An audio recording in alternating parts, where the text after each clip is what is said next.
Football বিশ্বকাপ শুরু হতে এখনো বাকি প্রায় 9 মাস। ইউরোপীয় অঞ্চলের বাছাই পর্ব শুরু হয়েছে অল্প কিছুদিন আগে। ইতিমধ্যে শুরু হয়েছে আমেজ, যার রেশ আরেকটু বাড়িয়ে তুলেছে ফিফা। বৃহস্পতিবার রাতে আগামী বিশ্বকাপের নতুন বল উন্মোচন করেছে ফুটবলের সর্বোচ্চ নিয়ন্ত্রক সংস্থা। ফিফার অফিসিয়াল ফেসবুক পেজে দেয়া পোস্টে দেখা যায় নতুন বল। নিউ ইয়র্কের ব্রুকলিন ব্রিজ পার্কে জমকালো আয়োজনে উন্মোচন করা হয় বিশ্বকাপের আনুষ্ঠানিক ম্যাচ বলের। অনুষ্ঠানে উপস্থিত ছিলেন Zinedine Zidane, Jurgen Klinsmann, Alessandro Del Piero, Cafu ও জাভি। বলটির নাম রাখা হয়েছে ট্রায়োন্ডা। নামটি এসেছে দুইটি শব্দ থেকে, ট্রাই মানে 3 আর ওয়ান্ডা মানে ঢেউ।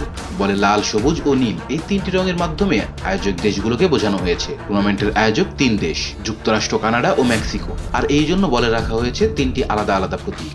যুক্তরাষ্ট্রের জন্য স্টার, কানাডার জন্য ম্যাপল পাতা ও মেক্সিকোর জন্য ঈগল চিহ্ন ব্যবহার করা হয়েছে। বলে থাকছে সবচেয়ে উন্নত প্রযুক্তি, যা ম্যাচ অফিসিয়ালদের সাহায্য করার পাশাপাশি নতুন অভিজ্ঞতা দেবে। বলটি তৈরি করেছে Adidas company. Rajan Islam, Bay Sports. Please subscribe our channel to get more information about Cricket World.